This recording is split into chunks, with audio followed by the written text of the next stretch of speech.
My name is Jerry. Here at Avature, they call me the dude, so I just kind of have this whole thing going. If you see a car out there that says the "I" on the license plate, that's me. I don't know, it's the thing. So this is like an old talk I'm just resurrecting that was interesting. But basically, how does information get encoded in the computer in a way that we're actually understanding the meaning of things? And this is really at the core of a lot of AI. So this is, it's not going to be super deep technical. This is the way to kind of explain it in layman's terms. But it does get a little mathy at a couple points. But this is, more or less how it works in my journey of understanding that. So disclaimer, this is kind of the curve of learning things. And, I think right now I'm kind of up here, but I could be here. So take my expertise with a grain of salt. That's where I think I am. Yeah, okay, I had animations. Okay, so how this all began. So here at Avature, started investigating these large language models, and all the buzz has been going around this. This has been probably like a year ago or so that we really started digging into it. And one of the things I was really researching is retrieval augmented generation. And retrieval augmented generation is where you basically take these large language models and you can zero shot or few shot with prompt engineering augment by getting relevant information out of a semantic database. So basically, based on whatever the subject is, whatever the concept is you're trying to relate to the AI, it goes into a database and it pulls things that are related to what you're talking about and throws it into the prompts to help the large language model out a little bit more. So this, what I'm talking about, isn't in and of itself neural networking. What I'm talking about is really just the semantic representation in the database. So when I dug into it, vector stores store semantic representations of data. Okay, I want to use a vector store. That's great. Cool. And embeddings are how we transform data into a vector of numbers. Oh, okay, we got that. And with vector search, we can capture semantic associations. So this, as I was reading, is how semantic representation of data works. That's cool. But how? How does that work? Through semantic search and vector embeddings. Yeah. Okay. So I started doing research and I started digging and going through information, trying to learn about this, and started getting into a lot of heady research papers. This is efficient estimation of word representation in vector space, the distributed representation of words and phrases and their composability, linguistic regularities and continuous space word representations, and word-to-vect parameter learning explained. There's a lot of similarities in terms of authors here, and word-to-vect explained. So anyway, going through all of this is actually fun reading if you're into geeky stuff. But I got the aha moment. It took a lot of repetition going through this. And here's what I learned in a much easier to learn format than all of those white papers. So the first thing I wanted to do is really think of what's a good analog to describe this in layman's terms. And what I came up with is that guy who just walked by. So Aaron Hackworth, what we do here at Avature, every other week we have an all hands where we have everybody get together and we share company events. And he has ice-breaking things to get everybody engaged. And one of those things that he does is 20 questions. And so in 20 questions, he'll come up with this thing and be like, okay, is it, we'll as the audience say, is it bigger than the bread box? And he'll say, no. Can you eat it? Yes. Should you eat it? Probably not. Is it liquid? No. Is it fictional? No. Is it in the office? Maybe. Is it organic? Yes-ish. Is it colorful? No, it's not really colorful. Is it round? Yes. Is it used in sports? Yes. And then we'll go, aha, it's a baseball. You got it right. Okay. This is kind of a good analog of how we do semantic representation. So the one thing that is interesting here is, if you notice when Aaron's given those answers, they're not binary. They're not yes or no. Some of them are maybe, yes, question mark, and it infuriates people in this game. Like every time the game's over, people come back and they argue with him, about, well, that wasn't really a yes or that was, So a better way to represent that really is numerically. And so, in this case, we're talking on a scale of 0 to 1. And, is it bigger than the red box? Absolutely not. That's definite. Can you eat it? You shouldn't eat a baseball. But technically, the outer part of it's leather, so, maybe, right? Is it round? Yeah, it's mostly round. You got the little ridges on it, right? Is it colorful? Not really, but there are the red stripes. So, so you've got this degree of not just yes or no, but how much of this attribute is it? And what we can do then is we can create a vector representation of those characteristics. Now, this talk is trying to get layman. Oh, sorry. Before I get to that, those aren't the optimal questions, right? To describe anything, that's just random questions came up with it, and the bread box thing is infuriating, right? So, no, you're not wrong. You're just, how the line goes, if you know the Big Lebowski. So the big thing is what are the right questions? And this is from one of those white papers. Why does this produce good word representations? Good question. We don't really know.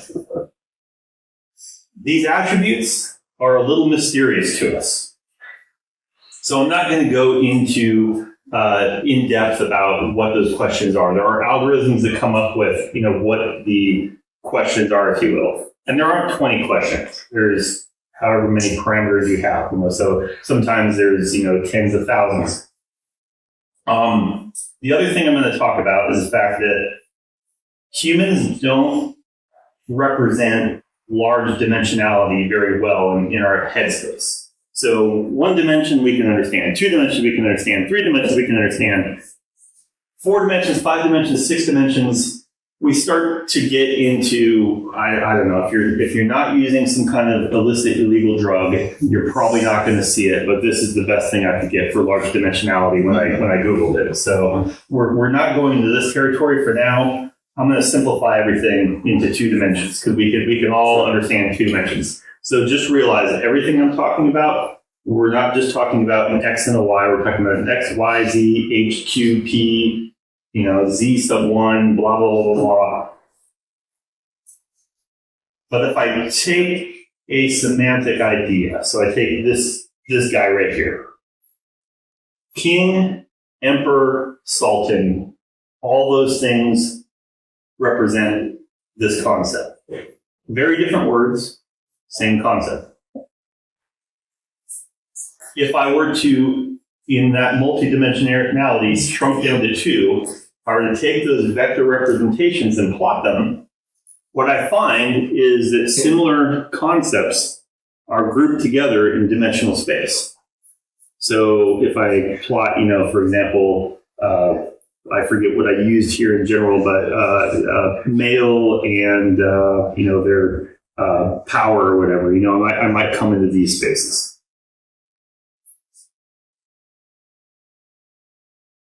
An interesting thing, too, is if we look from the origin, we're going to see tight grouping of these things. And if we widen that, we're still going to see a grouping of these things. So you notice here, we've got these gender neutral and male ones are all tied together in the same kind of arc. There's this thing called cosine similarity.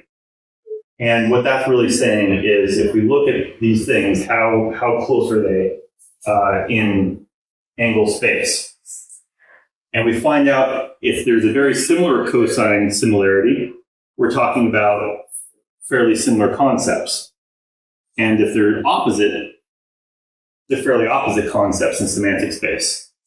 And if, they're 90 degree, they're mostly unrelated. So for example, hot and searing would have high cosine similarity. Hot and sneeze, they're not necessarily related. Maybe if you sneeze with warm temperature, but not for this. And hot and chilly would look very differently as you plot them. So, okay, that makes sense. Similar things clustered together in multidimensionality, and the angle of that matters are similar, opposite.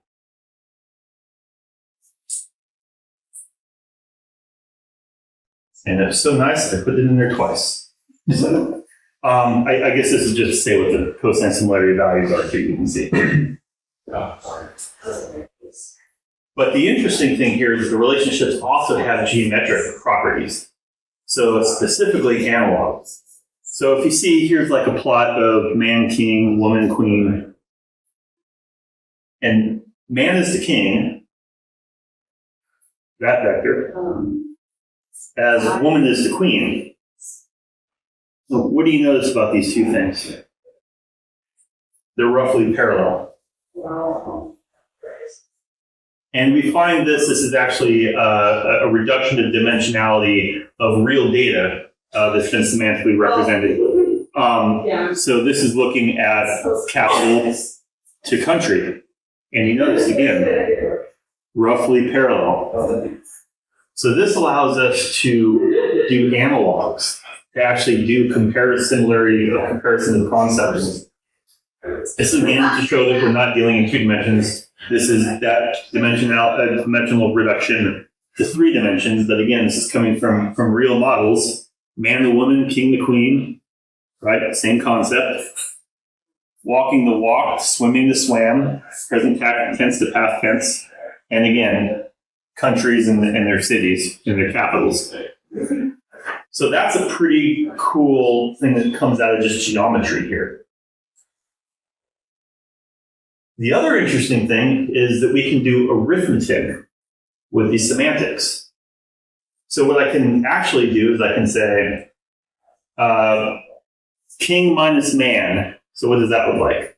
There's man, king minus man gets us here. Plus woman. Okay? There's woman, add woman. And we end up with queen. So this is the degree of reasoning. A female king is a queen. So this is kind of a cool concept. And this is just, what we get by representing those attributes of a word as vectors. And so with these techniques, we're able to understand synonyms, antonyms, analogies, and do some semantic arithmetic. There's a tool out there, I forget the name of it, but there's a game out there that's really kind of cool where you're able to start combining words. And it comes up with the combination of those 2 words. I'll have to post it out there. Alchemy. What? It's something alchemy. It is something alchemy. I'm trying to remember what it is. So anyway, but the short of it is what we're learning here are just the basics. So this is a very dumbed down version of what's really happening, but it allows you to understand conceptually how this is working. So this kind of understanding is what leads us to the real, AI in-depth foundational things. But if you think of it, this example is using words. It's using words. The same thing works with imagery.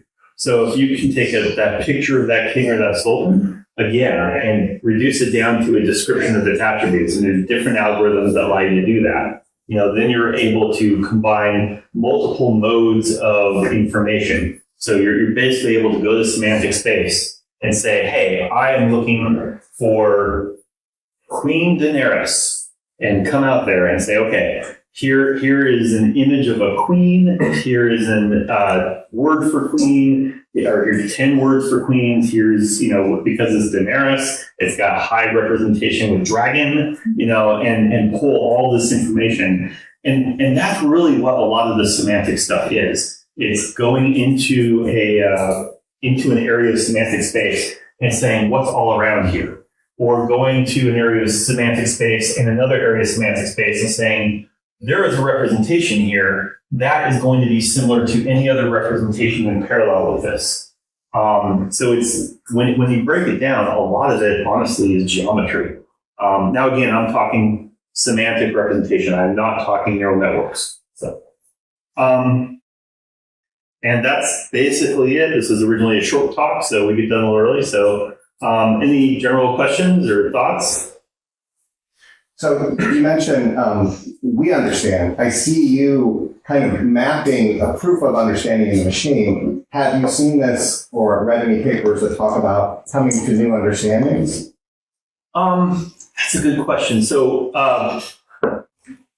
personally, one I can pull up specifically, no, but yes, that I know that has happened. I know that's happened in the medical field specifically. I've heard a couple examples. And so it's interesting the kinds of things that are getting teased out with it. Because again, like the 20, these are all examples of dimensionality that we understand, but the algorithms that go through these very, very large corpus of texts and come up with, what are the vectors, if you will, that we're going to use. They're commonalities that we can't even perceive sometimes, so it could be the airiness of a space or something, some of them probably don't even correlate to any kind of representation we can conceive. So it is really interesting because it's that finding relationships between things that we don't intuitively think of. Absolutely. And to that point, I came across an interesting paper that was mapping it showed how words change semantically over time. Mm-hmm. And in specific, it was, it used I guess you could say trigger words today, such as gay and lesbian versus, and how it changed over time. And I thought it was really cool how, to see different clusters of, how the semantics changed over time. It was really cool. I came across it when I was looking at Word2Vec as well. So, and it's cool too, because it's like the corpus of text is trained on. So if you were trained on text that was, primarily from the 1970s and before, you're going to find things like gay means joyous and happy. And if you were trained on the corpus of text that goes away to the day, you're going to find semantic deviation. And that's why it's kind of cool when you get a little deeper into it. These algorithms also start to look at the context of the word. So a lot of words have dual meanings, and it really matters what are the words that are around it. And when you basically break it down, that's why a lot of times you've got tokenization in what we're doing. We're not actually using words, we're using aspects of the words. A lot of times there's a token just for the punctuation at the end of something, because that really sets in a lot of context that talks about, is this a question? Is this a statement? Is it an exclamation? And that actually has semantic differences. So you talked about going from words to the semantic representation. How do you go from the next step from words to phrases to sentences to ideas? So that's almost like a whole nother complete talk. Yes. So that's really, I think one of the big things that got us there was more the transformer stuff that happened. That really, as you start to dig into how ChatGPT works or things like that, that starts to get into that, and that's really more on the neural networking side of things. So what that's basically doing is it's taking and again, you're going to have to say I'm not an expert here, but it's taking everything that is in that sentence, breaking it into tokens and feeding all of that into the neural net to get, okay, what should the next word be? What should the next word be? What should the next word be? So it's a prediction engine, and it's really interesting because what you call the prompt, which is all that information, goes into the neural network, and the neural network says, okay, based on all of these sequences, the next thing should be this. And then it puts the whole thing back in again and says, the next thing should be this. And then it puts the whole thing and it goes, but really what that is, it's a prediction engine.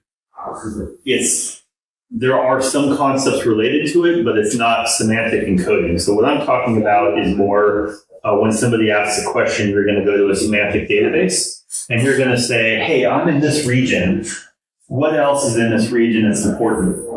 Or what else is, in context important to this? Let me extract that. And let me also throw that into the prediction engine to better inform the prediction engine so that they get better outputs. Yeah. So the output of the semantic calculation goes into the transformer, and that is the prediction engine? Yeah, well, basically, I mean, it's layman. So it goes into the prompt, and then the prompt gets into the transformer architecture. Gotcha. Right, yeah, okay. Yep. I mean, Marcus. And again, grand salt. I'm this deep. I wish I was that deep. Well, you're I know. 10 feet deeper than I. Anything else? Did you use AI to generate images of the dude? I did. Is there any that have like too many fingers or whatever? No, I like the one where we sit on the books. Yeah. Deep research. Yeah, I gotta tell you, I understand enough of how this stuff works. It still blows my mind, the image generation. Yeah. Cool. All right. Thanks, everybody.